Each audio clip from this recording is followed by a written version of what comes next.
Okay, welcome back to a West Coast Salt episode. For now, the West Coast Salt adventure is actually over. We're back to the real world. So this video is just going to be a real big rundown on what we did, how we did it, the fishing tackle, the camping side of the things. Probably more so for the hardcore followers that really want to get to know how we did things and what we actually did. I'll split it over potentially two videos. One's going to be the fishing side of things, and the rest will be the camping, all the ins and outs, how we froze fish, how we keep things cool, vac sealing, cooking food, all that sort of stuff. If it drags out too long, I'll split over two episodes. If it's nice and short, we'll keep it in one. But we've had two really successful trips. One up to the Montebello Islands. We stayed up there for about a month. Was really successful in both sides of things, like not just the fishing, we caught heaps of fish, but also the camping side of things. Everything ran really smoothly. All the systems we had in place worked really well. So overall, really happy with that. Then we went up to Shark Bay after that. We did another run on the Haynes Hunter, and same thing. Everything went really smoothly with that. So now that we're all back and everything's packed up, we're now getting ready for the Blue Marlin season.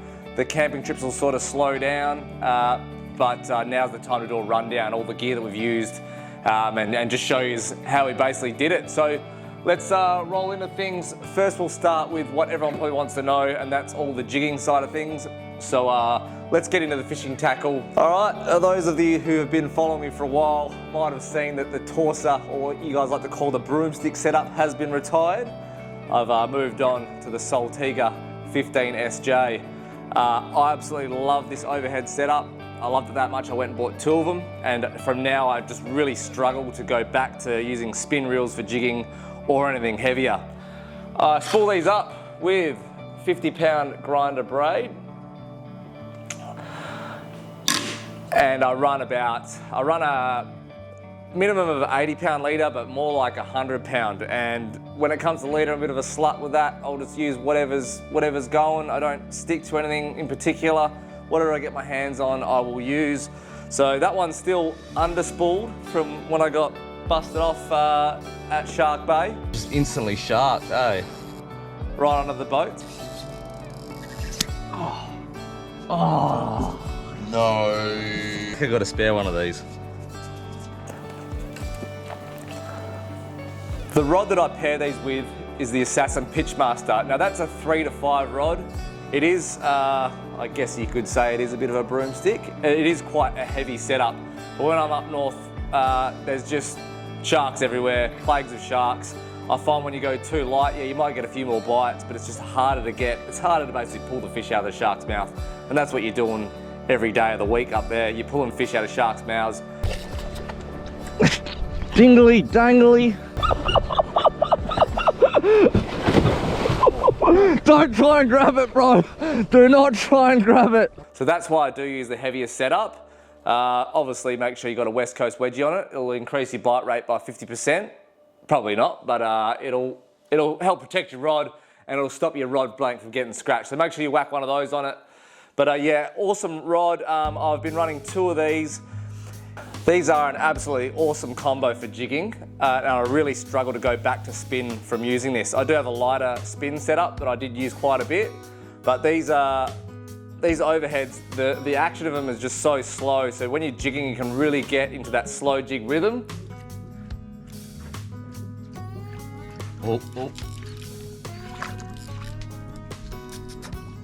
I find I really struggle with the spin to get in that slow jig rhythm compared to these.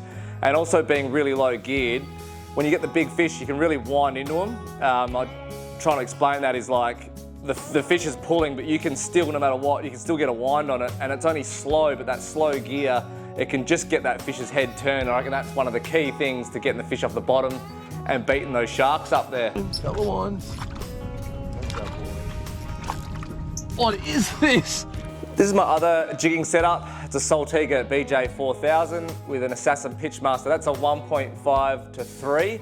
So it's a lot lighter. I just haven't been using it as much lately, as I say, because it's just basically because of the spin. I really struggle to use spin rods these days for jigging. But yeah, that is my other setup that I still do use a little bit. I'll drop a few jigs here and there, but it's definitely not getting as much use now with the two Saltiga 15SJs. For the jigging, I'm using a combination of these three jigs. Basically, each mark I go to each day, I pretty much use the same combination. I start with the Vex dewdrop. Vex dewdrop 150 grams, 35 meters again, and I'll work it slow. If I don't get any bites on that, I'll speed it up a bit, and if nothing, then I move to one of these two. The Inca Chew or the Dew Slow. So, the Dew Slow is a lot slower jig. Because of that bigger profile, it takes a lot longer to get down. So if it's a nice calm day, then that's what I'll switch to. I go from the dewdrop straight to the Dew Slow. But if it's a little bit rougher, then I'll use the Inca Chew. It's on the Dew Inca Chew, 180 grams.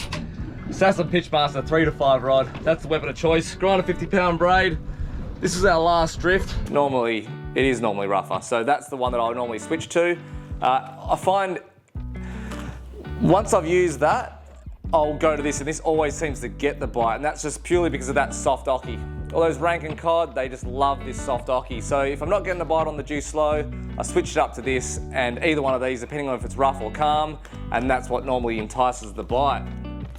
So as for the connection for it, I'll either put a swivel onto that, or I'll tie directly to the solid ring. I used to use these assist rings from Harbour, but I find the bite up north, it's pretty hot, and you're not changing jigs out, you're just pretty much tying a jig on. It either catches a fish or it gets sharked and it's gone.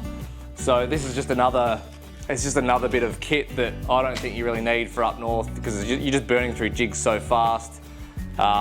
Just tie it directly on, might not get as good action, but it'll get bit straight away anyway. These are also what I'm loading up on. I go through these like they're going out of fashion. Vex assist hooks. That's a 3.5. I can go a little bit bigger, but I'd find they're pretty much the go-to. Now, your problem you have with these is you lose the soft ocky. So all day long you're getting snipped on this assist. That's why you need spare ones. You won't lose the jig, you just easily assist. So that's why you need spares. When it comes to this lure though, you can just put that straight on, but then you won't have your soft ocky, so the lure won't be quite as good. So what you can do is you can buy these soft ockies separate, and I feed them. I either take that octopus skirt on or off, or I just leave it on anyway. It's fine to leave on, but you can thread the soft ocky through that, and then you've got your jig is back to original state after you've had your assist snipped. And I put another soft ocky over the top of that, ready to go, because that's what happens, you just get snipped on your assists out here. But a beautiful saddle on my first drop, so I'm pretty bloody stoked with that. Vex Dew Inca Chew. A lot of people have been asking me what size jig to go. This is a bit of a tricky one. Like the saying is, yeah, go as light as you possibly can, and that is true, but you also need a vertical line. So if it's a fast drift and it's a windy day, you can't have your line on 45, it's got to be straight down. So really don't be afraid to use a heavier jig. I would say that, I fish from anywhere from 40 to 80, up to 100 as well. I would say most of the time I'm using a 200. That'd be what I load up on most. I get heaps of 200 gram jigs, but I'm not afraid to use a pretty heavy jig. In shallow water, they'll still hit a huge jig. Big fish, it's not scared of a big jig. Big jig, little fish. So yeah, if you got any line angle, I'm always just putting on a bigger jig and just get that line angle vertical. You really can bend that rule of using the lightest jig possible. So yeah, don't be afraid to use a big jig, they'll nail it. You would have seen Rexy using a lot of bottom meat in the last few episodes. I don't use as many. I'm trying to do 365 days bait free. So for me, I'm all about the jigging. But you would have seen him absolutely slaying it and catching a lot of fish on these. On the bottom meat, used a bit of fresh bait we caught last night.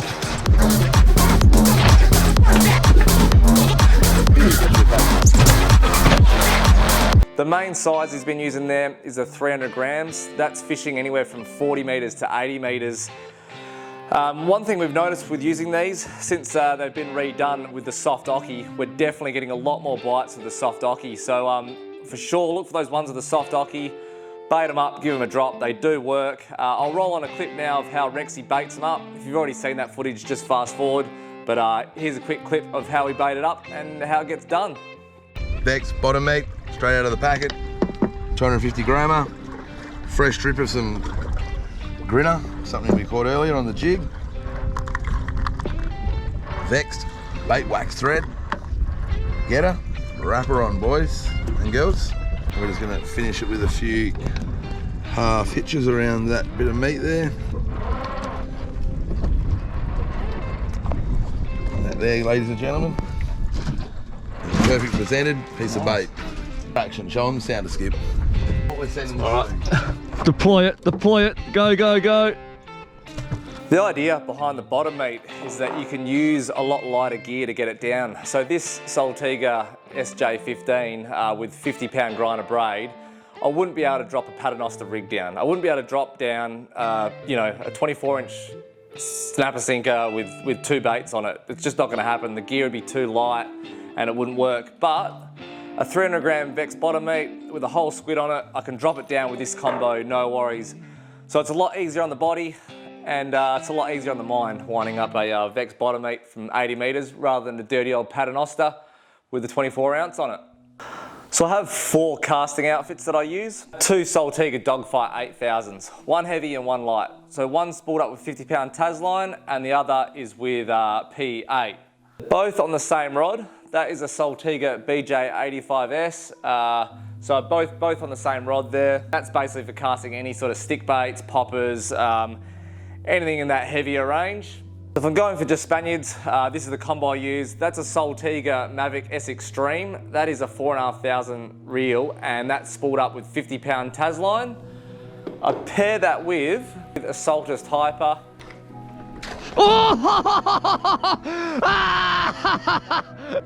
That's sort of my lighter setup. It's a lot easier to cast lighter stick baits and cast them flat out for Spanish mackerel. Yeah, Spaniard, right? Get a gaff on it. So it does take a little bit of the pressure off rather than using those heavier setups. So the Saltiga BJ4000, that's spooled up with 40-pound braid, and that's just for my lighter casting setup. That's on this new Assassin Dual model number there for you. That's an AD-Z76L2. That's a bloody mouthful. But I've just been getting into a bit of light tackle fishing, and that's still a 40-pound setup, so it's not super light. But with that, just casting like soft plastics and having a bit of fun on that lighter gear at Shark Bay. Got a few snapper, but all the Spaniards and that got shark there. That was super sharky in that shallow water. Oh, Spaniard. Lifted, brother. Yeah. Absolutely lifted. Oh. So as much as I did have fun with the lighter gear, I wouldn't say I was very successful because a lot of the fish got shark there. But yeah, a beautiful new setup that I've been using, and over the next few trips, I'll definitely start using that a little bit more. You would have seen us on the last few episodes really getting into the Vex Buckaboo. These are an absolute awesome lure, and they've really changed the way that I look at fishing and the way I fish. I don't do a hell of a lot of light tackle fishing, but after getting a pack of these, I really am getting into it. So I use that's a little Shimano Stratic, that's a 3000. I spool that up with 12-pound, and that's on a Samaki Zing, so quite a cheap rod. But there's only so many demersals you can catch, and these things have really been a bit of an eye-opener that there is other things to do out there. So we just have one of these rigged up all the time, and when we see any little school of basically anything, we'll have a cast, and even overnight when we're camping on the boat, we're next Buckaboo jig. Is there anything it can't catch? Jacks on a mad sunset like that. We're just always casting these around, and they've just been real fun, man. Like it brings back what fishing is. Fishing is about fun. It's not just about catching the hugest fish. Man, no! What the hell? What the hell, man? Oh, oh, oh. But these have really brought me back to my roots. Just catching small fish on light gear, it's been absolutely unreal. So over the next season, I will upgrade this. I'm gonna try and get into a bit of light tackle fishing a little bit more. So we're gonna be loading up on these bad boys, upgrading this bad boy, and going and have a bit of fun. Small fish to big fish, the sailfish.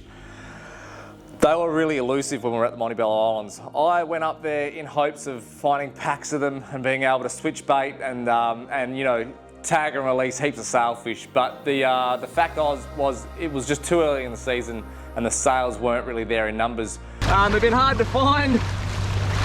Mate, absolutely spectacular. He's beautifully lit up. We actually saw quite a lot of sails, but they were really elusive. They'd pop up while you're jigging, and then you'd put out a spread and they just disappear. So we had to change our approach for these, and I'll run through that in a sec of how we actually caught the fish.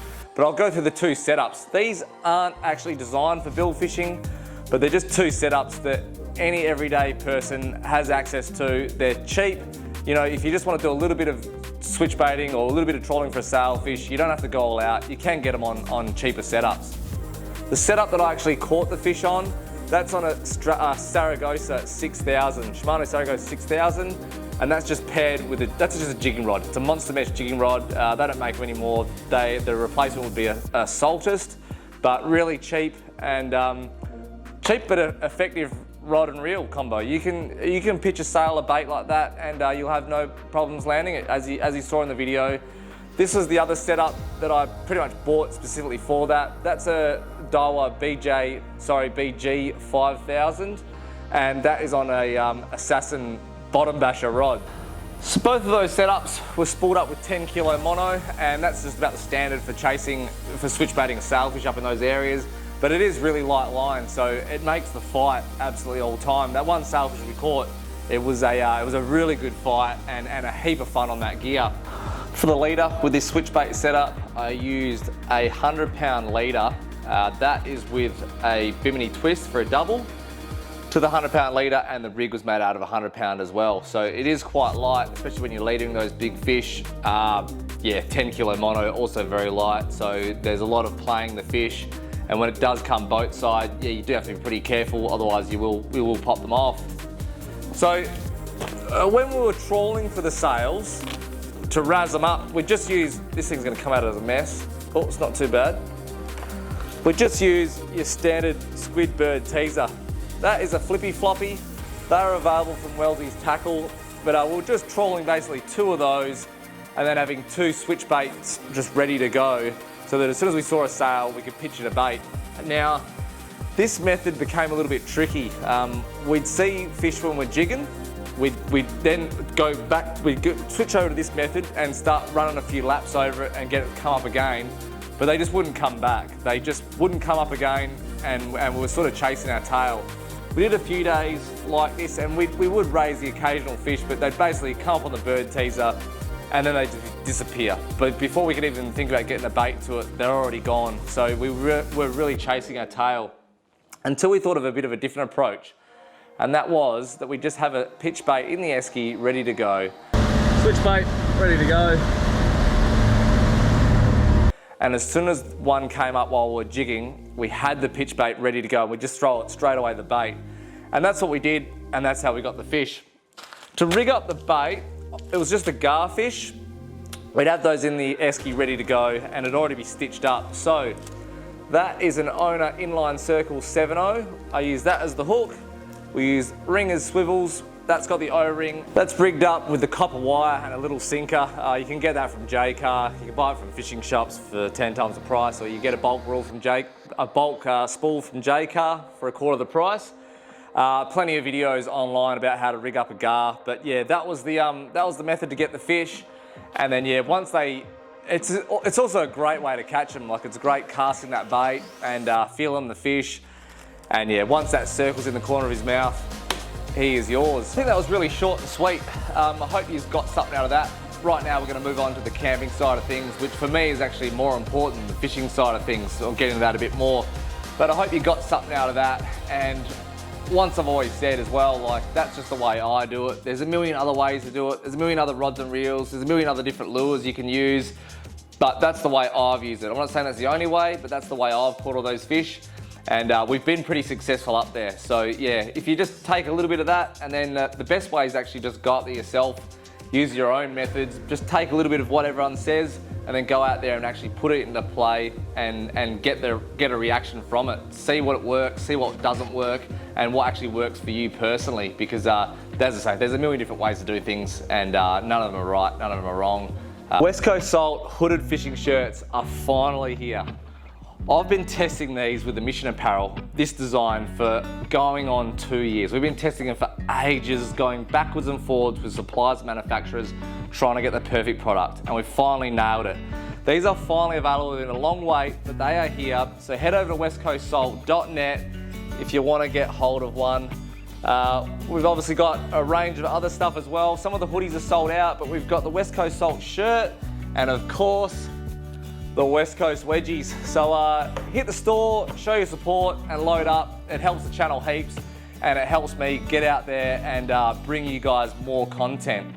Let's move on to the camping side of things, which I think are even more important than the fishing side of things. When it comes to the fishing, I have all my gear already packed year round, so it's all ready to go. Before a trip, I'm not actually really thinking that much about the fishing side of things, because if you get up north and you've forgotten your favorite jigging rod, well, you'll just use your next favorite jigging rod.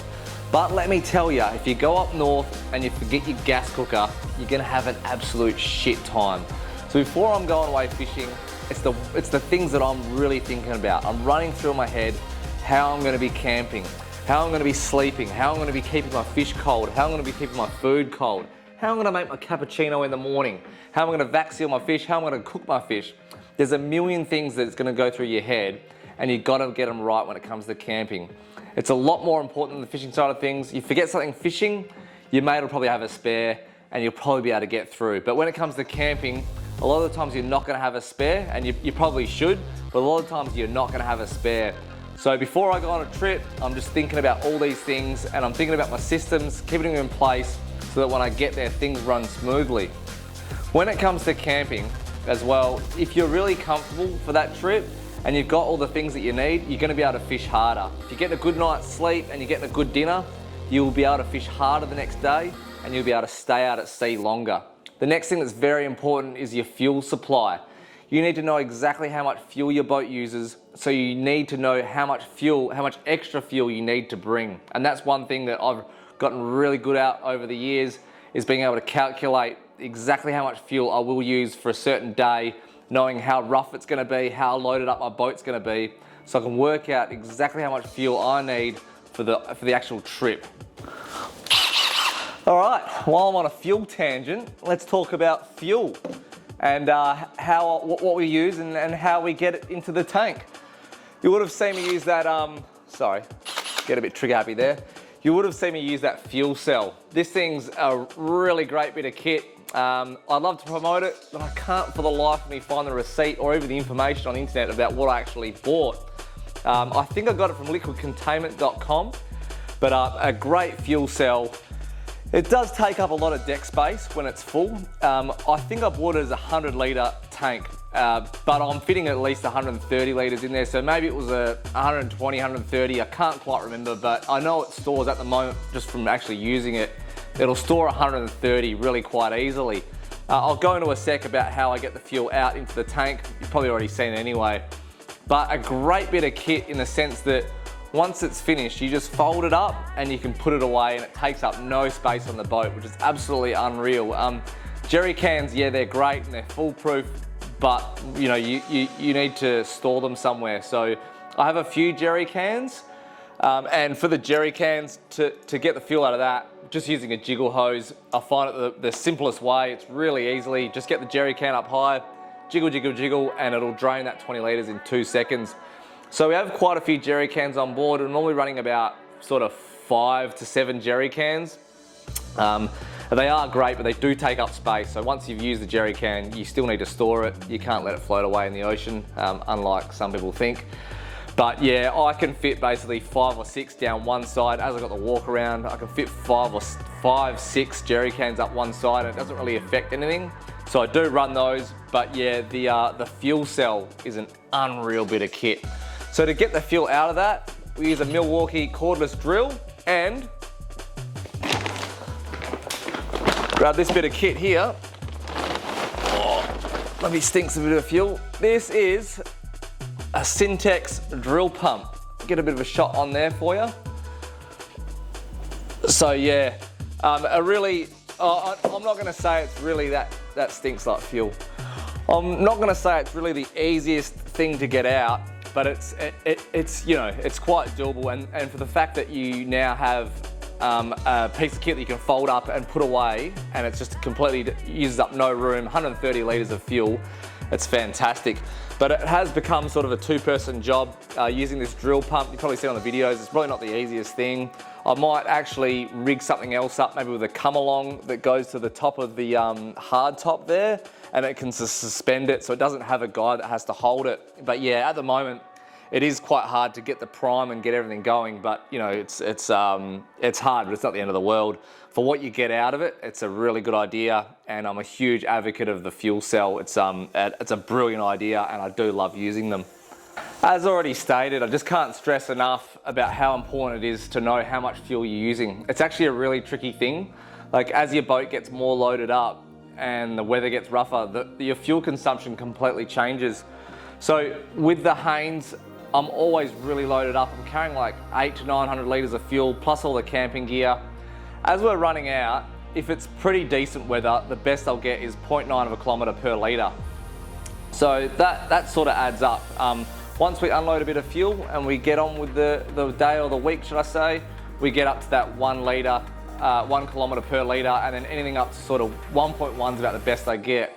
But as we're heading out on the first day and we're fully loaded up, we've got all our jerry cans, we've got the fuel cell, if I start hitting rough weather, I will go down to sort of 0.7, even 0.6 of a kilometre per litre. So that's a huge jump to factor in, and we basically do factor that in. We try and time our run out to the islands the first day when you're fully loaded up. We try and time that on a good weather day so that you don't chew as much juice.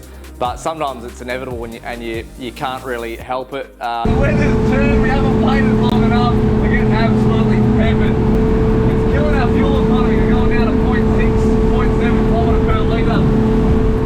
So we're deciding whether to beeline it straight to the island and get some protection. That trip we did to Shark Bay, that was actually a really rough day, and that first trip, don't quote me, I can't remember what it was, but it was probably about maybe 130 to 140 litres of juice to probably only go about 90 kilometres. So yeah, a bit of rough weather and your fuel consumption completely changes. You really need to know your boat, learn your boat, and know what fuel it uses when you want to do these big trips. When it comes to keeping fish and everything cold on the boat, we run a 200 litre Yeti ESI. This has just been a new addition, and it's been a real good bit of kit. We'll keep ice for sort of 5 going on 6 days, and that's being a little bit reckless with it. The boys don't mind a little bit of a rum and coke as the day ends, so we're opening up the ESI, stealing a bit of ice here and there, but we're still getting that 5-6 days out of a fully loaded ESI, which is really good. What we do though, we don't leave the fish iced up the whole time. You've probably seen what we do is we'll ice the fish during the day, and then each night or sometime the next morning, depending on what the fishing's doing, we go and fillet the fish. We then vac seal the fish. We put the fish back into the ESI as it's vac sealed. That'll chill it right down, get it icy cold, and from there we put it into our freezer. The fridge and freezer setup I've got a 40 litre angle on freeze. I've opted for a plastic one, just going to see rather than the metal. I think plastic out at sea, it's a little bit lighter. The angle's probably not as good quality as the metal ones, but it is a bit lighter, and obviously plastic around salt, you know, it's a good idea. And then for the fridge, I've got a 200 litre fridge there. You would have seen that's under the seat. Awesome bit of kit. We can completely load that up with basically a week's food and have plenty of room to be able to throw in whatever we want. But that system's been working pretty good. Powering that, I've got 400 amp hour of battery. It's not quite enough. Basically the angle on freeze just absolutely chews it. So if I do tests at home, just running on the solar, it'll run outside, it'll run for weeks by itself, but it all changes when you go out to sea. So you go to sea and you're trying to freeze hot fillets, you're running lights, you're opening the fridge, you're turning things on and off, you're charging batteries, you're using the coffee machine for 10 cappuccinos in the morning, you've got a toasting machine going for lunch, all that just adds up and it just absolutely chews battery. So I am basically running on a fine line of battery. I do have to sort of watch it each night, and if I do have a day where I'm not using the boat much or there's a lot of cloud, then I have to start being careful because the battery over days will drain down. We haven't had any problems yet where we've actually lost all the battery, but yeah, that's sort of doing 5-6 day trips. I think when I start doing a bit longer, if I start getting up to that sort of 10-15 day trip, The battery, I may end up running out of battery, so I might up that and whack another battery in. I can't put any more solar because the roof's pretty much loaded up, but we're thinking maybe one more battery to really seal the deal. For vac sealing fish, I've been using this Pack Foods semi-commercial vac sealer. An awesome bit of kit. Pretty sure most tackle shops, Tackle West and all that, they've all got them now. A great bit of kit. Probably over the years, I've been through that many vac sealers. Mainly from like Dirk Hardog Island trips. You buy a brand new vac sealer, you go up, you know, it's hot. The first few vac seals, it works great, but you know, you're doing a huge fish and you're just absolutely pumping that vac sealer. By the end of the trip, they start getting tired, they wear out. I've been through so many vac sealers, but this Pack Foods one, it seems to have lasted the test of time, so I'm a real advocate of it. So far, I reckon I've had this thing a good few years now. Compared to the other vac sealers, they'd only last like 1 or 2 seasons, and then they'd really start slowing down, start sucking like a married woman. But this thing is, this thing's sucking hard, eh? So I'm a real advocate for that. It's worked really great. Hopefully she keeps sucking.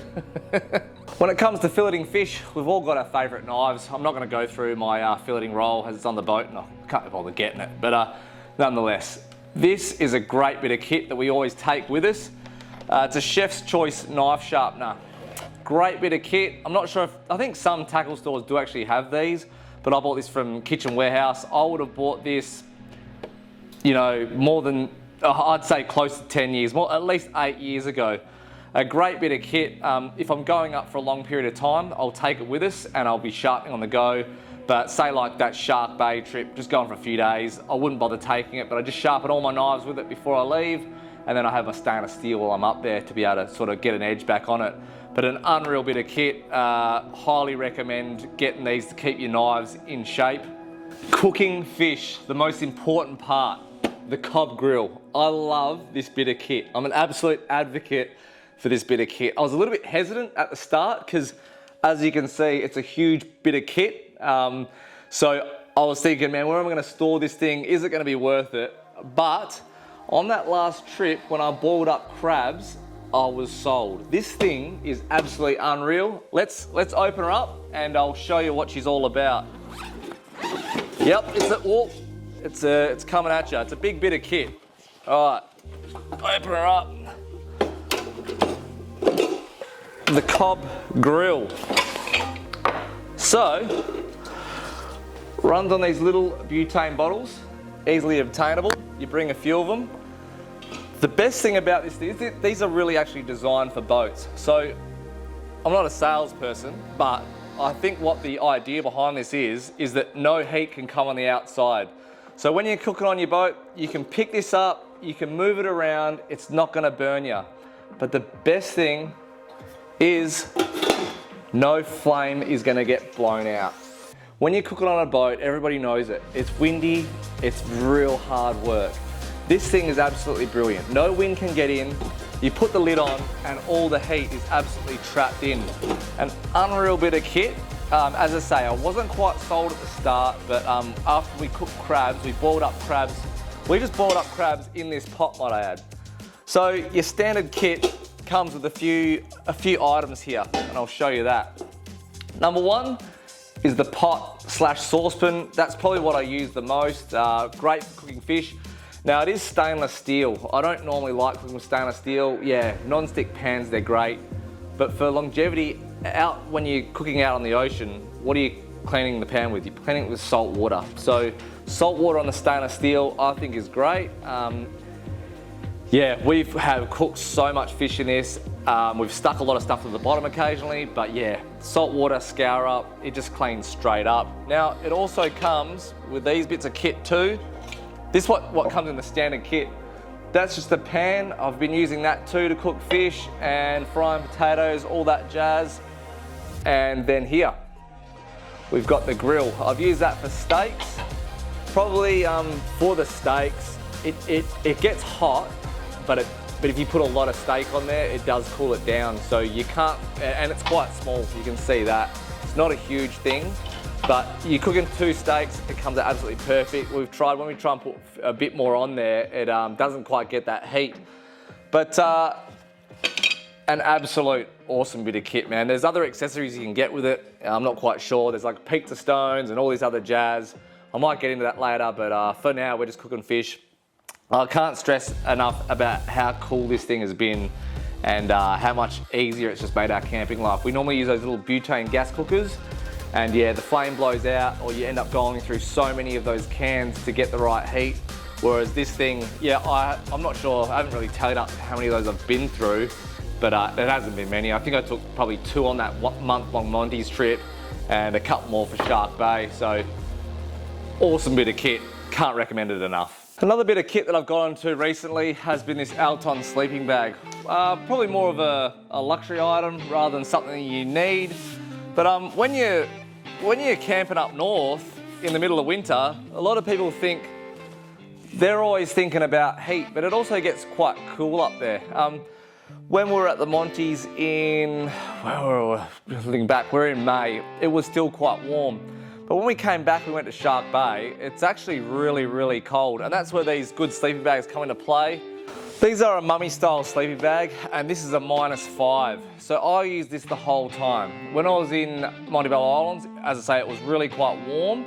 And it's a mummy style, but you can zip it all the way open. So you can still just use it as your sort of standard blanket. So I'm up there, it's 30+ degrees. I'm still using this. And that was great. But when we went to Shark Bay, as I say, it was absolutely freezing there. I was able to zip this up and still have a warm sleep. So I was able to use the same sleeping bag for both trips. As you say, probably a luxury item, but I value my sleep very, very highly, especially when I'm camping out at sea. And you need to be able to adjust, I think, to hot and cold. So this thing's been a great bit of kit. Enables me to be cool in the summer, but also when it gets winter and it gets cold up there, I can keep warm and get a good sleep.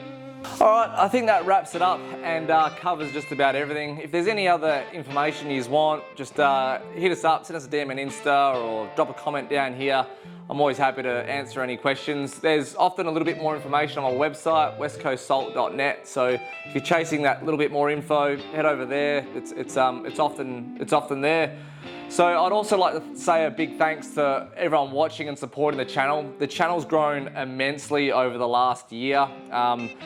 Not really by subscribers, that's just a metric that I really don't give a fuck about. It's a number, means absolutely nothing. The way I know that the channel's growing is just by everywhere that we go, the support that we get, all these small towns, we get everyone just coming out like absolutely frothing, yelling at the boat, West Coast Salt, people showing their support, showing that they watch the channel.